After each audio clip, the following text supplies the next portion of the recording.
अस्सलाम वालेकुम नाज़रीन, मैं हूं फ़ाहद हुसैन और ये है red zone files Eid special show. आप सबको हमारी तरफ से ईद मुबारक। आज एक बड़ा ही इंटरेस्टिंग शो है क्योंकि आज जो हमारे मेहमान हैं उनसे जो आज हम गुफ्तगू करेंगे वो आमतौर पे आपको सुनने को नहीं मिलती और कम ही मिलेगी। तो इसलिए आज ज़रा आराम से रिलैक्स होकर बैठें और इन्जॉय करें। शाहिद खाकान अब्बासी साहब हमारे मेहमान हैं आज, पाकिस्तान के साबिक़ वज़ीर आज़म हैं और अवाम पाकिस्तान जमात के सरबराह भी हैं। शाहिद साहब अस्सलाम वालेकुम। वालेकुम। अच्छा शाहिद साहब, आज क्योंकि हम ईद का ये शो कर रहे हैं तो आज हम सियासी गुफ्तगू थोड़ी सी करेंगे लेकिन एंड में आके करेंगे। आज it is a no Shahid Abbasi show today. अच्छा, आपका एयरफोर्स में अपब्रिंगिंग हुई है, आपके वाले साहब एयरफोर्स में थे, तो यानी आपका बचपन जो है वो फिर कहाँ बेसिस में गुजरा? हमारा सारा एयर बेसिस में गुजरा। कहाँ रहे? मेरे वालिद साहब बुनियादी तौर पे फाइटर पायलट थे। उन्होंने 65 की वॉर में कमांड भी किया उस बेस को। और ये सीटो सेंटो वाला जमाना था, जी सीटो सेंटो वाला, जी सीटो सेंटो वाला। और उसमें काफ़ी दिलचस्प बातें भी थी। एक आपको याद होगा U2 क्रैश रशिया ने गिरा लिया था। बिल्कुल, गैरी पावर्स। ये U2 CIA का जहाज था। ठीक। और उसको जो पायलट उड़ाते थे वो मिलिट्री अफसर नहीं होते थे, वो सिविलियन पायलट थे। अच्छा। और बहुत हाई एल्टीट्यूड फ्लाई करता था जहाँ पर रशियन मिसाइल नहीं जा सकता था, बट किसी तरह वो उन्होंने गिरा लिया। तो उसके बाद रशियंस ने वो करना था कि ये कैसे, क्योंकि वो सारी जो न्यूक्लियर उनकी टेस्ट जोन्स थे वो इसी इलाके में आते थे, ये जो अब सेंट्रल एशियन स्टेट्स हैं। और वो उड़ा इधर से था जहाज? जी उड़ा पेशावर से था। तो उसके बाद उन्होंने क्या किया, B-57 जहाज था जो बॉम्बर जहाज था पाकिस्तान के पास। इस जहाज को उन्होंने लेकर इस पे U2 के विंग्स लगाए। अच्छा। और उसको B-52R का नाम दिया। अच्छा। तो ये पाकिस्तानी पायलट फ्लाई करते थे। और ये बॉर्डर के साथ साथ जिग जैग करता था और टर्की जाता था, वहाँ ये लैंड कर जाता था। अच्छा। और वहाँ से फिर रात को वो इक्विपमेंट चेंज करते थे जो सेंसिंग इक्विपमेंट, और वापस जहाज आता था। और बड़ी हाई एल्टीट्यूड पे। और इसको ईरान से एक ईरान के माउंटेन्स में एक अमेरिकन रेडार फैसिलिटी थी, वो कंट्रोल करती थी। अच्छा। वो पायलट डायरेक्शंस देती थी कि तुमने कहाँ मुड़ना है, क्या करना है। और फिर बहुत थोड़े से पायलट इसमें क्वालिफाइड थे। फिजिकली बहुत मुश्किल काम था, 8-9 घंटे की फ्लाइट होती थी। तो मैंने देखा है, वालिद साहब एक दफ़ा उनको लेने गए तो वो जहाज से उतर रहे थे तो जो पसीना था वो ज़मीन पे गिर रहा था। अच्छा। बिल्कुल जैसे बारिश हो रही होती है ना, इस तरह। आपकी क्या एज थी उस वक्त जब आपको इतना क्लियरली ये याद है? मेरी एज कम थी, मुझे ये आई थिंक 64 की बात है। मेरी 5-6 साल उम्र थी, लेकिन 65 की जंग मुझे पूरी तरह याद है। अच्छा। और जो पाकिस्तान के शहीद थे वो उस वक्त 2 ही एयर बेसिस थे पाकिस्तान के। एक मौरीपुर था जो अब मसरूर है कराची में, और एक सरगोदा था। सरगोदा फाइटर बेस था सिर्फ, वो नॉर्दर्न पाकिस्तान को डिफेंड करते थे। कराची में बॉम्बर सारी फ्लीट थी और फाइटर स्क्वाड्रन से जो साउथ ऑफ पाकिस्तान को डिफेंड करते थे। बल्कि मुझे एक याद है कि एक बहुत मशहूर पायलट थे, अलाउद्दीन अहमद उनका नाम था। बड़े डैशिंग आदमी थे, छोटा उनका कद था लेकिन बड़े डैशिंग आदमी थे। और वो F-86 और F-104 दोनों पे क्वालिफाइड थे, दोनों पे बहुत अच्छा फ्लाई करते थे। तो उनके घर के सामने हम खेल रहे थे, हम भाई बहन, और उनके एक बेटा था और 2 बेटियां थी। तो इतने में वो खुली जीप में आए और फ्लाइंग सूट पहना हुआ था, और उन्होंने जेब से 5-5 रुपए के, उस 5 रुपये बहुत बड़ी रकम होती थी, बहुत बड़ी रकम होती थी। तो 5-5 के नोट निकाले नए, और हम सबको 5-5 के नोट दिए, और फिर वो चले गए मिशन पर। और and he never came back, वो शहीद हो गए थे। उनकी जहाज का भी नहीं मिला था, फिर उनकी बॉडी भी नहीं मिली थी। ये कितनी लातादाद इस तरह की स्टोरीज हैं और जी बहुत आजकल इसकी तो रेलेवेंस भी इतनी है क्योंकि जितनी शहादतें आजकल भी हो रही हैं अनफॉर्चुनेटली, तो उस तरीके से क्लियरली आई थिंक इसका जो ह्यूमन एस्पेक्ट है वो बहुत सारे लोग शायद फील नहीं कर पाते। यहाँ सारे लेगेसी की बात करते हैं, तो लेगेसी ये होती है कि आपके बाद जिन लोगों को आपने ट्रेन किया वो कैसे परफॉर्म करते हैं। वरना एक बड़ा आदमी जब चला जाए तो खला आ जाता है, उस जमाने में आप ये देखें कि जो एयरफोर्स के बड़े यंग ऑफिसर्स थे, कोई भी चीफ, अजहर खान साहब 35 साल की उम्र में आए और मेरे ख्याल 48 में चले गए थे। नूर खान साहब कोई 42-43 पे आए और 4-5 साल बाद चले गए थे। तो बहुत यंग लोग थे और वो एक्टिवली फ्लाई करते थे, अपने एज ए चीफ भी और सीनियर ऑफिसर भी सारे एक्टिवली फ्लाई करते थे। तो आपकी स्कूलिंग भी सारी उसी माहौल में हुई, उन्हीं स्कूल्स में हुई? जी, एयरफोर्स के स्कूल थे। हमारा सिर्फ मसला ये था कि मेरे वाले चूंकि सीनियर ऑफिसर हो गए थे, तो हम हर 1.5 साल के बाद तकरीबन पेशावर चले जाते थे, जो एयर हेडक्वार्टर पेशावर में था। तो पेशावर के एयरफोर्स के स्कूल में मैंने 4 दफा दाखिला लिया। अच्छा। तब की दोस्तियां हैं लोगों से उस जमाने में, जो लोग आपके जी साथ बिल्कुल है, आज तक है। अच्छा। दोस्तियां है, बल्कि बंदयाल साहब भी स्कूल में थे। अच्छा। मैं उनसे साथ नहीं पढ़ा क्योंकि मैं उस वक्त नहीं था, वो 1 साल 1.5 रहे थे उस स्कूल में। ठीक। तो मैंने उनके साथ नहीं पढ़ा। अथर मिनल्ला साहब वहाँ पर थे, हमसे काफ़ी जूनियर थे ये। अच्छा। 3-4 क्लासें जूनियर थे ये। वैसे ना जो आर्म्ड फोर्सेस के जो फैमिलीज हैं, जो बच्चे, चाहे फौज हो या एयरफोर्स हो या नेवी हो, नेवी में शायद कुछ हद तक कम होगा, जो हर साल 1.5 साल बाद ट्रांसफर होता है, तो आप एक तो हर मुख्तलिफ स्कूलों में पढ़ लेते हैं जी, उसका बड़ा फायदा भी होता है कि अडेप्टेबिलिटी आती है, लेकिन ये कि हर जगह फिर नए दोस्त बनाने पड़ते हैं। और हम तो जॉर्डन भी चले गए, बीच में कुवैत भी चले गए। तो मैंने 11 10 सालों में 11 स्कूलों में पढ़ा। अच्छा। मेरा भी कुछ ऐसे ही हाल है, 11-12 स्कूल पढ़े। I can relate to that. तो फिर उसके बाद देन उस जमाने में अमेरिका जाने का इतना रुझान तो था नहीं? बिल्कुल नहीं था। तो आप पढ़ने जो है वो अमेरिका चले गए, वाले साहब ने फैसला किया कि जी आप जाएंगे, या आप नहीं, मैंने जाना है? मुझे हम 4 बहन भाई थे, तो 3 को पहले ही बोर्डिंग में डाल दिया गया था। अच्छा। वैसे वही हो गुड स्टूडेंट? अच्छा। यानी आप? मैं पढ़ता नहीं था, लेकिन मैं हमेशा क्लास में टॉप 3-4 लड़कों में होता था। अच्छा। ये आप यकीन नहीं करेंगे, पेशावर का जो पीएफ स्कूल था कोएड था। अच्छा। 60s की बात कर रहा हूँ। 12वीं तक, पहले 10वीं तक 12वीं हो गया, कोएड स्कूल था। तो उसमें बराबर तकरीबन लड़के लड़कियां बराबर होते थे। तो पढ़ता मेरा एक मसला था कि मुझे 1-2 डबल प्रमोशन बीच में मिल गई। अच्छा। वो टाइमिंग ऐसी हुई कि हम एक जगह से दूसरी जगह आए, तो वो उस क्लास में जगह अगली क्लास में डाल दिया। तो मैंने कोई 13 साल की उम्र में मैट्रिक कर लिया था, और फिर मैं बोर्डिंग में चला गया लॉरेंस कॉलेज में। वहाँ से मैंने कोई 15 साल की उम्र थी मेरी, मैंने एफएससी कर लिया। यानी ज़्यादा ब्राइट होने का ये नुकसान भी होता है कि फिर आप अपने क्लास फेलो से थोड़े से नीचे कम हो जाते हैं, और उस एज में वो 1-2 साल बड़ा मैटर बहुत मैटर करता है, बहुत मैटर करता है। तो फिर आप, अच्छा, जाहिर बात है लॉरेंस कॉलेज तो फिर एक इंस्टीट्यूशन है। जी, लॉरेंस कॉलेज में 11वीं में चला गया, वहाँ की दोस्तियाँ भी आज तक कायम है। हाँ, वो बोर्डिंग की दोस्तियाँ तो नहीं जाती, बल्कि अभी मई के शुरू में हमने अपनी 50th रियूनियन रखी। अच्छा, माशाल्लाह। तो 32 हम स्टूडेंट थे, 4 हाउसेज थे, 8-8 होते थे। तो उसमें से 4 फोत हो गए। अच्छा। 28 लोग हैं। अच्छा। और कुछ हमारे दोस्त जो बीच में आए और छोड़ के चले गए, उनको भी हमने दावत दी है। तो उम्मीद है कोई 32-33 दोस्त इकट्ठे होंगे। वहाँ पे जो हंगामा होना है सारे इकट्ठे होंगे। 70 साल के लोग क्या हंगामा करेंगे? वो उधर जाके उस माहौल में शायद सब वही बन जाना है आप लोगों ने, सारों ने। हॉस्टल में तो यही होता है, फिर वही जोक्स होंगे, वही। सही बात है, सही बात। वो माहौल आप यकीन करें, इतनी वो कंफर्टेबल दोस्ती होती है कि अभी चंद हफ्ते पहले एक दोस्त ने दावत दी, कुछ लोग आए हुए थे पुराने।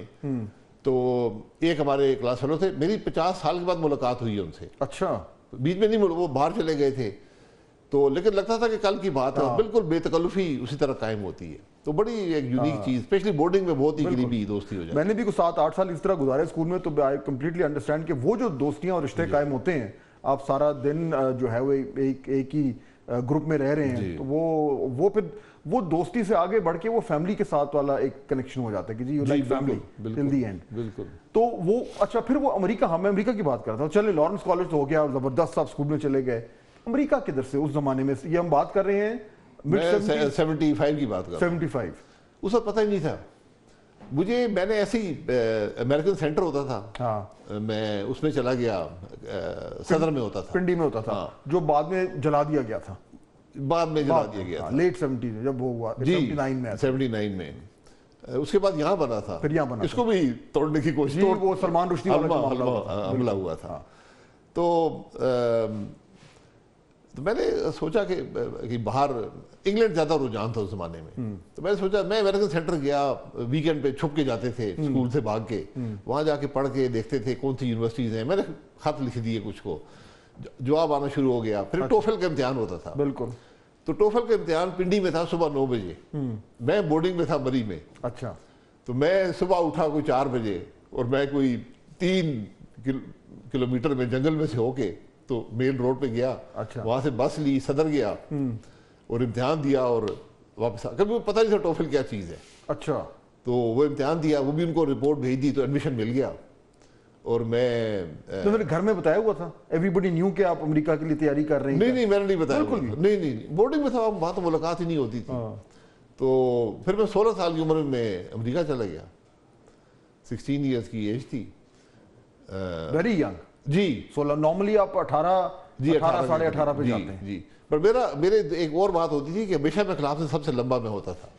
हाँ, वो तो हाइट ऑब्वियस स्टेट में बहरहाल वो अच्छा वक्त गुजरा। पेशावर आप यकीन करें कि पाकिस्तान का बेस्ट शहर था 60s में, साफ सुथरा, कोई क्राइम नहीं, रूल ऑफ लॉ।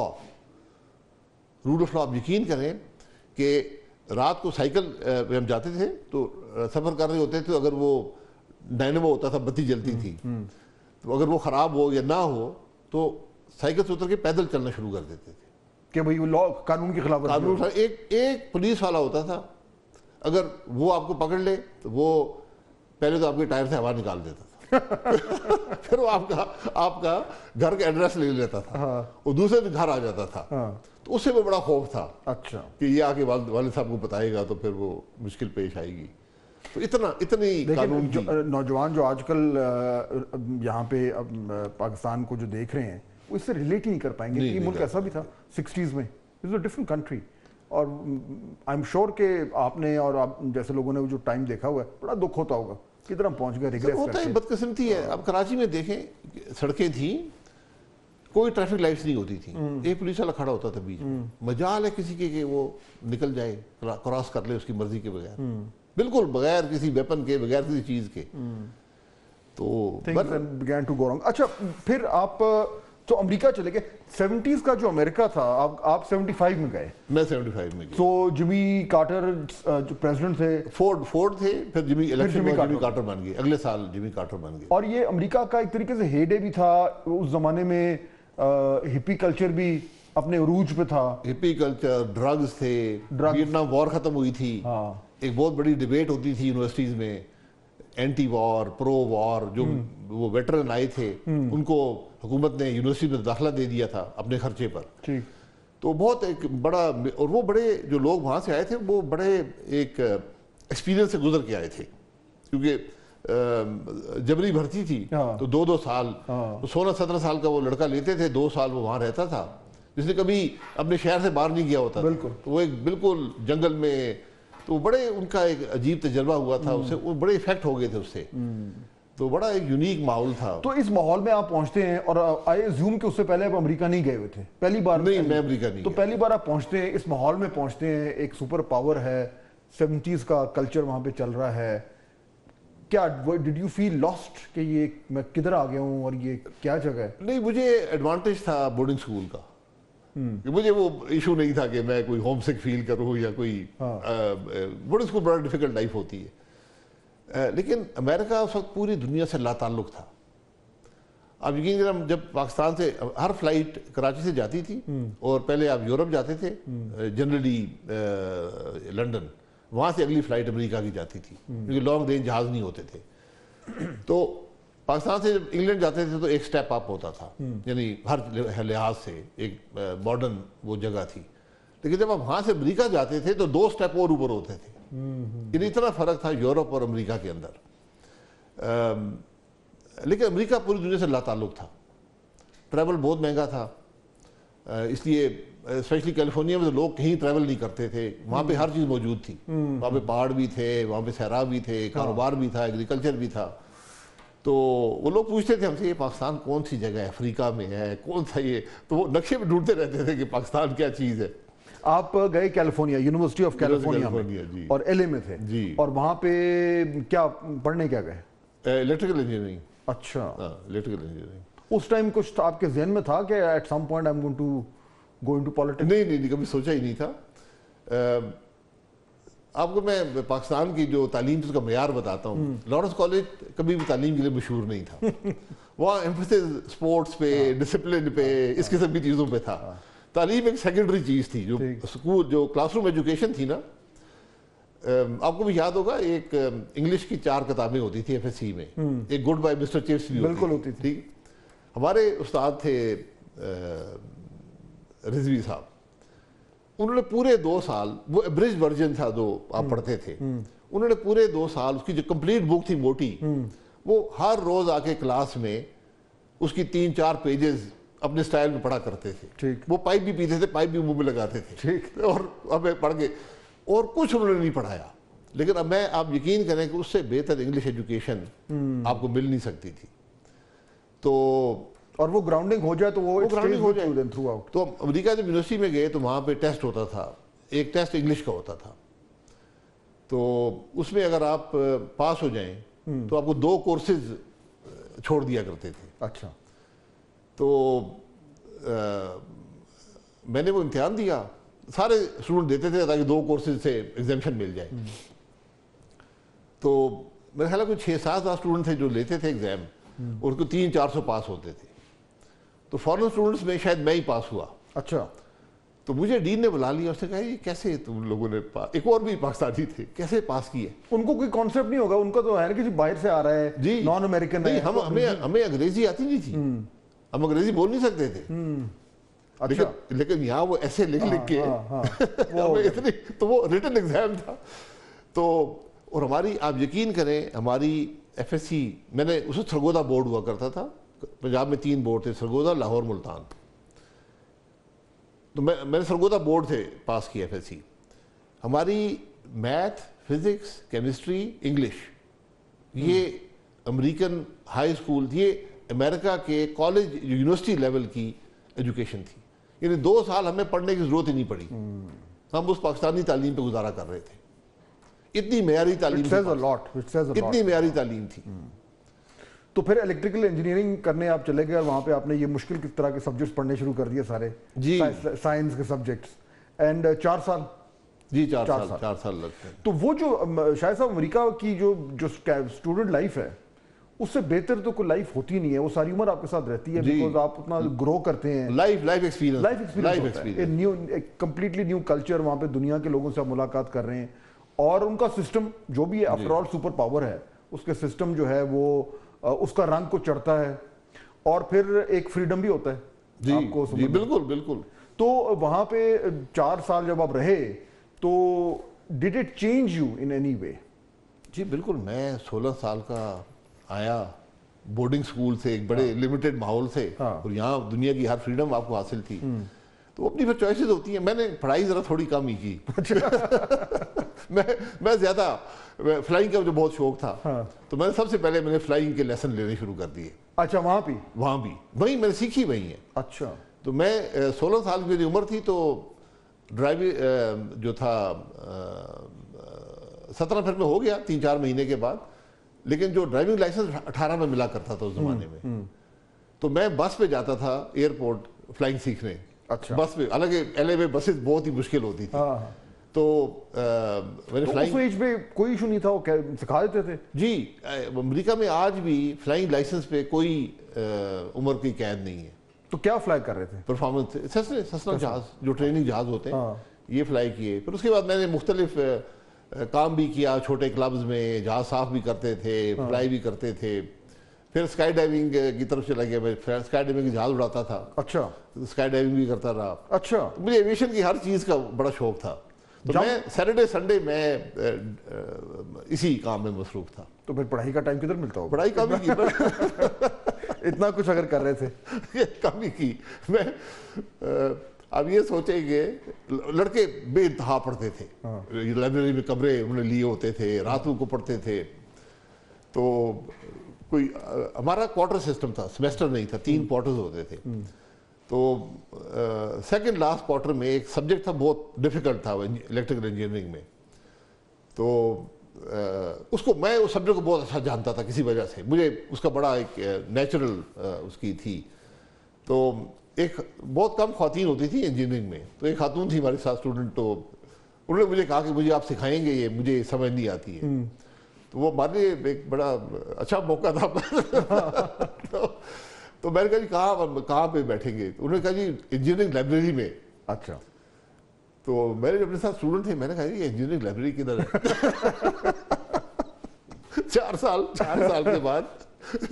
के बाद तो तालीम, लेकिन अल्हम्दुलिल्लाह, और उस वक्त बहुत रैपिडली इलेक्ट्रिकल इंजीनियरिंग डेवलप कर रही थी। हम आए तो डायोड थे, जब हमने ख़त्म किया तो आईसीज थे। नाज़रीन, शायद खाकान अब्बासी साहब से हमारी गुफ्तगू जारी है, बहुत कुछ अभी और भी बात करनी है। एक ब्रेक लेंगे, वापस आएंगे और फिर मजीद गुफ्तगू का सिलसिला जो है उसको आगे बढ़ाते हैं। नाज़रीन, ब्रेक के बाद एक खुशामदीद। तो वज़ीर आज़म बनने के लिए तालीम का रोल फिर इतना इम्पोर्टेंट नहीं है। लोग तो ये इस टाइम जो है वो नहीं, तालीम के रोल वैसे एक्चुअली तो नहीं है। If you look at Pakistan, नहीं वो है। मैं बता देता हूँ। हम ग्रेजुएट कर रहे थे, हम 2 पाकिस्तानी थे, तो हम खड़े हुए थे। एक हमारे प्रोफेसर थे, वो कुछ फॉरेनर्स को पसंद नहीं करते थे। अच्छा। तो हम ग्रेजुएशन में अब शलवार कमीज हमने पहनी हुई थी, ऊपर वो चौका था जो काला सा होता है। तो वो आगे हमारे पास कि क्या सोच रहे हैं आप? हमने कहा कुछ नहीं, ऐसे ही। उसे कहा नहीं आप लोग परेशान नजर आते हैं, क्या बात है? हमने कहा कोई, उसे कहा नहीं, उसे कहा मुझे पता है आपकी क्या परेशानी है। अब ये सोच रहे हैं कि आपको हमने सिखाया क्या है 4 साल में, आपको आता क्या है कि आप मार्केट में जाके जॉब्स मिलेंगी।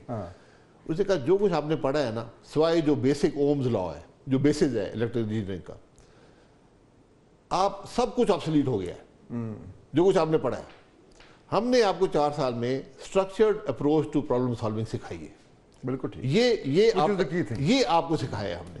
तो वो हर जगह काम आता है, वज़ीर-ए-आज़म हो, वजीर हो, अपनी जिंदगी में हर जगह वो चीज़ आपको काम। और शायद साहब, हमारी जो तालीमी निज़ाम है उसमें एक बहुत बड़ी कमजोरी ये भी है कि ये जो एक अप्रोच है टुवर्ड्स लर्निंग, क्रिटिकल थिंकिंग, वो नहीं है।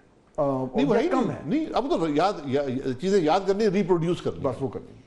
और अब स्पेशली जब एआई आ रहा है तो ये चीज़ें बेमानी हो गई हैं। आपके साथ वहाँ पे जब आप स्टूडेंट थे तो और भी कुछ ऐसे लोग थे जो आजकल सियासत में सरगर्म हैं? नवीद कमर साहब मेरे बहुत दोस्त थे। ये एमबीए कर रहे थे वहाँ पे, और बहुत नफीस आदमी थे उस वक्त भी, आज भी है। कुछ बिल्कुल कोई तब्दीली नहीं आई उनके अंदर। और हमसे बड़े भी थे थोड़े, तो हम सबको साईं कहते थे और बड़ी उनकी इज्जत करते थे। कुछ अर्सा हम एक अपार्टमेंट में इकट्ठे भी रहे, मैं, वो और 2 और पाकिस्तानी थे। तो हम सुबह चाय बनाकर उनको बिस्तर में दिया करते थे। नवीद कमर साहब को याद कराते हैं आप? जी बिल्कुल याद कराते हैं। वो कहते हैं कि आप मेरे बारे में जो आप जानते हैं उतना ही मैं आपके बारे में जानता हूँ। तो हम एक दूसरे के बारे में बात नहीं कर सकते। पार्लियामेंट में खड़े होकर केयरफुल। नवीद साहब बड़े ठंडे मिजाज के, लेकिन मुझे याद है अभी 1-2 साल पुरानी बात है, जब उन्होंने वो पार्लियामेंट में कोई बड़ी हीटेड डिबेट हो गई तो उन्होंने अपनी जैकेट उतार के तो जी वो किसी पे चढ़ाई करने लगे थे। वो नवीद साहब बहुत शाइस्ता, बहुत नफीस आदमी है। और वहाँ पर और भी लोग थे। और फिर मैं आपको बताऊँ कि वहाँ किस किस्म की, हम तकरीबन सारे जो थे हम एंटी पीपल्स पार्टी थे। अच्छा। तो भुट्टो साहब को हैंग कर दिया गया, तो वहाँ रात थी उस वक्त जब खबर आई है, क्योंकि वो 12 घंटे पीछे था। तो हम जो एंटी पीपल्स पार्टी थे हम इकट्ठे हुए, एक रेस्टोरेंट होता था, रेस्टोरेंट नहीं, बर्गर होते थे, जैक इन द बॉक्स, ठीक, वो 24 घंटे खुला होता था उस ज़माने में, बाकी नहीं खुलते थे। तो हम सारे वहाँ इकट्ठे हुए 5-6 लोग कि ज़रा इस चीज़ पर बात करें। खबर बड़ी फैल रही थी और यकीन करें हम सब बड़े अफसरदा थे। हालांकि हम एंटी भुट्टो, एंटी पीपल्स पार्टी थे, लेकिन हम सब बड़े अफसरदा थे। और फिर इतना हिजाब था कि हम में हिम्मत नहीं थी कि हम नवीद कमर साहब को जाके ये बताएं, उनके आमने सामने हम खड़े हों, इस बात को डिबेट कर सकें। तो ये नहीं, उनको खबर आपसे मिली? फिर शायद वो खुद भी मिल गई थी, शायद हमसे मिली, लेकिन हम में वो इतना हिजाब था आपस में कि हम उनसे इस बारे में बात नहीं कर सकते थे या किसी बात के इजहार नहीं। और बड़ी एक गमगीन सा माहौल कई दिन वहाँ पर रहा, वरना आप याद है यूनिवर्सिटी में बड़ी गपशप रहती है। तो आप शायद सब 75 में आप अमेरिका गए, फिर आप कब तक रहे वहाँ पे? मैं 80 में ग्रेजुएट किया, ठीक, और फिर मैं वहाँ से वाशिंगटन डीसी आ गया, वहाँ मैंने नौकरी शुरू कर दी। अच्छा। फिर मैंने साथ साथ पढ़ना भी शुरू कर दिया मास्टर्स में। तो कुछ अर्सा मैं जॉर्जटाउन में कोर्सेज, मैं जॉर्जटाउन के बिल्कुल करीब रहता था, वहाँ मैं रात के कोर्सेज लिए करता था। उसके बाद वहाँ पे इंजीनियरिंग स्कूल, यूनिवर्सिटी स्कूल नहीं था, स्कूल ऑफ इंजीनियरिंग नहीं था, तो साथ ही एक और यूनिवर्सिटी थी जॉर्ज वाशिंगटन। तो बाकी कोर्सेज मैंने वहाँ से करके वहाँ से डिग्री ली मास्टर्स की। मैं पार्ट टाइम स्टूडेंट था। अच्छा, और काम क्या कर रहे थे? Full time. मैं उस माने में इलेक्ट्रिकल इंजीनियरिंग में गया कंसल्टिंग फर्म में, फिर मैं वहाँ से चला गया कंस्ट्रक्शन मैनेजमेंट में। अच्छा, तो बड़ा बहुत अच्छा तजर्बा था। अभी तक सियासत जो है वो तारी नहीं हुई थी आप पे? नहीं, हम सियासी घराना नहीं है, बिल्कुल भी नहीं था। नहीं, हमारा कोई ताल्लुक ही नहीं सियासत से। तो फिर आप वापस आए? मैं वहाँ से मैंने 82 में 3 साल मैं नौकरी भी की, वहाँ भी काम किया, न्यूयॉर्क में भी किया, और फिर मैं पाकिस्तान आ गया। फिर लाहौर में एक छोटा सा मैंने दफ्तर बनाया और मैंने सऊदी अरेबिया के लिए कंसल्टिंग शुरू कर दी। ठीक। तो मैं ज़्यादातर सऊदी अरब में रहता था, कुछ दिन लाहौर में रहता था, और बस ये सिलसिला चलता रहा। मेरे वालिद साहब ने 84 में नॉन पार्टी इलेक्शन में फैसला किया इलेक्शन लड़ने का। वो एयरफोर्स के बाद वो बिजनेस में चले गए सऊदी अरब में, और फिर एकदम उन्होंने एक दिन फैसला किया कि मैंने इलेक्शन में लड़ना है, और अल्लाह ताला ने उनको कामयाबी दी और बड़ी इज्जत भी दी। वज़ीर भी बने, फिर झगड़ा भी हो गया, जुनेजो साहब से वजारत भी छोड़ दी। वो काफ़ी लंबी कहानी है। उनको अल्लाह ने बड़ी इज्जत दी थी। फिर वो उनकी वफात हो गई ओडीडी कैंप के हादसे में। वो तो मेरे बड़े भाई शदीद जख्मी हो गए, वो रिकवर नहीं किया उन्होंने उन जख्मों से। तो मैं 13 साल के बाद तकरीबन समझे कि मैं पाकिस्तान आया रहने के लिए, क्योंकि घर का माहौल ऐसा था, कोई था नहीं घर में। तो हल्के के लोगों ने कहा जी आपने सियासत करनी है, एक एसोसिएशन थी वाले साहब से। तो मैंने बाई इलेक्शन लड़ा, उसमें मैं कामयाब हो गया, पार्टी ने टिकट भी दिया। 22 मई को 1988 को रिजल्ट आ गया, नोटिफाई हो गया। 3 जून को बजट सेशन था, उसमें मैंने वोट लेना था। 29 मई को ज़िया उल हक साहब ने असेंबली तोड़ दी। तो क्या वो बिन खिले मुरझा के फिर बहरहाल वो ज़िया उल हक साहब की डेथ हो गई अगस्त में, फिर सितंबर आ गए, अक्टूबर में। तो वहाँ पर मुझे पार्टी ने टिकट नहीं दिया। अच्छा। IGI बन गई थी, टिकट नहीं मिल सका। तो बहरहाल हल्के के लोग फिर इकट्ठे हुए, उन्होंने कहा जी आप कागज़ जमा कराएं, इलेक्शन हम लड़ेंगे। और एक बड़ा टफ इलेक्शन था। पीपल्स पार्टी के बहुत बड़े उम्मीदवार थे, IGI के बहुत बड़े उम्मीदवार थे। तो 42,000 लिए राजा अनवर साहब ने पीपल्स पार्टी की तरफ से, 44,000 लिए राजा जफर साहब ने IGI की तरफ से, और मेरे को 45,000 वोट पे आज़ाद उम्मीदवार मैं जीत गया। Big achievement. और उसकी सबसे दिलचस्प बात ये थी कि ख्वातीन के वोट में जीता। अच्छा। एक ही गांव में मैं मर्दों के स्टेशन पे 3rd और औरतों के स्टेशन पे 1st। वो कोई ख्वातीन की एसोसिएशन थी, वालिद साहब उन्होंने कहा ये एक माहौल ऐसा है कि इमोशनल अटैचमेंट थी। तो उसके बाद फिर वो दिन है, मैंने कभी सोचा नहीं था वो दिन और आज का दिन है। अच्छा, साल नाज़रीन, let's take a quick break. बहुत मज़ेदार गुफ्तगू हो रही है, लेकिन अभी कुछ और ऐसे बातें हैं जो हमने शाहिद अब्बासी साहब से जाननी है। ब्रेक के बाद वापस आएंगे तो ज़रा उनसे मज़ीद तफसील से बात करेंगे। नाज़रीन, वेलकम बैक। थ्रू आउट फिर आप इलेक्शन लड़ते रहे, जीतते रहे, PMLN के साथ आप मुख्तलिफ इंपॉर्टेंट पोजीशन में जाते रहे। अल्टीमेटली बड़े ही अरसे के बाद फिर आप प्राइम मिनिस्टर बने। अच्छा, जब आप प्राइम मिनिस्टर बने, ऑब्वियसली जो भी शख्स सियासत में जाता है उसका एक एम तो होता है कि अभी टॉप स्लॉट है, आई शुड गेट दैट, और वो बस इस तरह हालात ऐसे हुए कि एकदम जो है वो आप को ये ऑनर मिल गया। वो मैं उसमें नहीं जाता कि वो कैसे हुआ, आप बन गए। Once you became the prime minister, आप आके बैठे अपने दफ्तर में और कुर्सी में ओथ लेने के बाद, तो आपको बहुत बड़ा यानी एक सरप्राइज था कि ये जो कुर्सी है और इसके जो इख्तियारात हैं और एक प्राइम मिनिस्टर क्या कर सकता है। How did you feel at that time? देखिए, मैं मियाँ साहब से, मेरे वालिद साहब के बड़े करीबी ताल्लुकात थे। मियाँ साहब मुझ पर बड़े शफकत करते थे, लेकिन मैं वज़ीर बना 26 साल के बाद। 26 साल में MNA रहा। उस बीच मुझे मौके मिले, मैंने प्राइवेटाइजेशन में मुझे डाला गया 19 में प्राइवेटाइजेशन की पहली में बहुत बड़ा हिस्सा था मेरा पहली प्राइवेटाइजेशन में एमसीबी की प्राइवेटाइजेशन में। तो मैं सीखता रहा। ठीक। फिर हम अपोजिशन में भी रहे, वो सियासत भी हमने देखी। फिर मुझे 97 में पीआई में भेजा गया, वो मेरी ख्वाहिशात के खिलाफ था। मैंने बड़ा इनकार किया, लेकिन मियाँ साहब ने कहा नहीं आपने जाना है। वो भी मैंने सीखा। वो भी एक सीईओ की पोजीशन थी, जो कि उससे पहले कभी नहीं हुआ था कि एक sitting member of parliament CEO बन गया हो। और हालत ये थी कि उस वक्त एमएनए की तनख्वाह होती थी, मुझे एमएनए की तनख्वाह मिलती थी, वो 17,000 रुपया थी। मेरा जो ड्राइवर था पीआई को 45,000 लेता तो आप खुद हिसाब लगा ले। उसके बाद फिर मुशर्रफ साहब का दौर आ गया, हमें गिरफ्तार कर लिया गया, तो 2 साल में गिरफ्तार रहा। वो बहुत बड़ी एजुकेशन थी। उसके बाद फिर पूरा वो अरसा मुशर्रफ साहब हमें 2002 में हम चंद लोग रह गए थे पीएमएलएन में जिन्होंने टिकट पे इलेक्शन लड़ा, तो फॉर्म 47 आ गया, मैं हार गया। उसके बाद फिर मैंने कहा कुछ काम करते हैं, तो मैंने एक बिजनेस प्लान लिखा, पैसे रेज किए और एयर ब्लू बनाई और 10 साल उसको चलाया।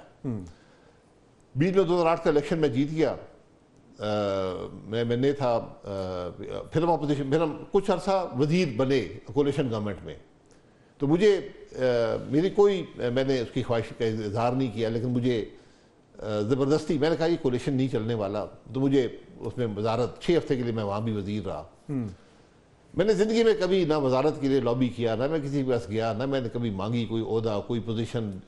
तो अल्लाह का करम है कि अगर आप जमात के साथ रहे हो तो जमात आपको शायद पहचानती है, आपको उसका कोई रिवॉर्ड देती है। तो 2013 में फिर यही हुआ। मैं कभी किसी के पास नहीं गया, मैंने कोई लॉबी नहीं किया, मैंने कोई ओहदा नहीं मांगा। फिर मुझे वहाँ पर वजारत और सबसे one of the 2-3 most important ministries जो थी, तो मैं सीख चुका था। जब 26 साल आप निज़ाम में रहे हों, स्पेशली अपोजिशन में जब आपने इतना अरसा गुजारा हो, मैंने तकरीबन सारी ज़िंदगी उस वक्त तक अपोजिशन में गुजारी थी, सिवाय वो 2.5 साल के 2 पीरियड्स आए थे। तो फिर 2013 से 17 तक मैं वजीर रहा, तो उसमें आदमी हुकूमत का सारा निज़ाम सीख लेता है। तो मैं ज़्यादा मरता तो मुझे कोई मुश्किल नहीं थी, मैं समझता था कि हुकूमत कैसे चलती है, फेडरल गवर्नमेंट क्या होती है, आइनी इख्तियारात क्या हैं, आपके साथ ताल्लुकात क्या हैं, इदारे कौन से हैं, कमेटीज़ क्या करती हैं। तो मुझे कोई मसला नहीं हुआ। मसलन एक बात हमारे वज़ीर-ए-आज़म तकरीबन सारे ही नहीं समझते कि हुकूमत की जो रूह है, हुकूमत की जो ताकत है, वो ईसीसी होती है, क्योंकि इकोनॉमिक फैसले सब यहाँ पे होते हैं। मैंने कभी नहीं देखा कि ईसीसी से पास हुआ और कैबिनेट ने मुस्तरद कर दिया। हमारे वज़ीर-ए-आज़म ईसीसी को चेयर नहीं करते। आप खुद करते थे? मैं खुद करता था। फिर एनएससी की मीटिंग्स हम रेगुलरली करते थे, हर 4 हफ्ते बाद हम मीटिंग करते थे, और बड़ी लंबी चौड़ी मीटिंग्स होती थी, कैबिनेट मीटिंग हर हफ्ते करते थे। तो वो एक वो बड़ा प्रोएक्टिव था आपका जो पूरा वो दौर था। जी, ये कलीजियन माहौल होता है। हम समझते हैं, हमारे तासुर ये है कि वज़ीर-ए-आज़म जो है ये एक बादशाह होता है, जो उसके मुंह से निकलता है वो कानून है। वज़ीर-ए-आज़म फर्स्ट अमंग्स इक्वल्स होता है। और स्पेशली चूंकि मैं तो अपना मैंडेट लेकर तो नहीं आया था ना, मुझे तो जमात ने बनाया था। वोट तो मियां नवाज शरीफ साहब को मिला था, लेकिन वो हटा दिए गए, तो मुझे पार्टी ने नॉमिनेट किया। तो जो मेरे सारे वजीर थे मेरे दोस्त थे, हम इकट्ठे वजीर रह चुके थे 4 साल, उससे पहले भी बहुत अरसा। तो हमने हमारा माहौल थोड़ा फर्क था। शायद साहब मैंने आपसे और भी बड़ी गुफ्तगू करनी थी, लेकिन वो अब ये क्योंकि आज मेरे ख्याल में बड़ा मज़ा आया, तो इसका हमें एक पार्ट 2 भी करना पड़ेगा, चीज़ें कुछ रह गई। जी ठीक है। लेकिन मैं और ख़ास तौर पे अवाम पाकिस्तान के हवाले से मैंने आपसे बात करनी थी, लेकिन मुझे सिर्फ ये बता दें कि अदरवाइज़ आपके जो शौक़ हैं सियासत के अलावा, उनमें जैम बनाना किधर से? आप जैम ऐसे इतना अच्छा कैसे बना लेते? अब बात पब्लिक कर दी है क्योंकि मैं उसका बेनिफिशियरी रह चुका हूं, तो मैं और हूं भी सही, तो ये किधर से आया? ये एक ऑस्ट्रियन खातून थी, पाकिस्तान आती थी, एक ऑयल कंपनी के साथ थी, तो उनसे उन्होंने मुझे जैम बनाना सिखाया। अच्छा। ऑस्ट्रिया में बहुत फ्रूट होता है, तो वो ज़ाया नहीं होने देते। तो वो एक दफ़ा हमारे गाँव गई, तो वहाँ पर उन्होंने देखा कि ज़मीन पे पड़े हुए आलू बुखारे और कुर्बानियाँ और गल के गिर रहे, खाई कोई नहीं रहा, सेब। उन्होंने कहा आप लोग क्या करते हैं? मैं कहा जी अब क्या करें, ये इतने होते हैं, लोग उतारते नहीं है, गल जाते हैं। उन्होंने कहा आप जैम बनाए। तो उसके बाद फिर मैंने जैम बनाना सीखा, अच्छा। तो अब मैं जब भी फ्रूट आता है तो जैम बनाता हूँ, और हर बैच में एक कोशिश होती है कि एक आपको जरूर भेजना और फीडबैक, आपसे फीडबैक अच्छी मिलती है तो 10-12 मेरे दोस्त हैं उनको मैं एक बोतल जरूर भेजता हूँ। शाहिद साहब थैंक यू वेरी मच। आपसे अभी और बड़ी बातें हैं लेकिन इंशाल्लाह ज़रूर करेंगे। This was a different side of you and I think लोगों ने बड़ा कुछ आपके बारे में जाना होगा। So thank you for your time. बहुत मेहरबानी। आज के प्रोग्राम के लिए इतना ही, मुलाकात होगी। अल्लाह।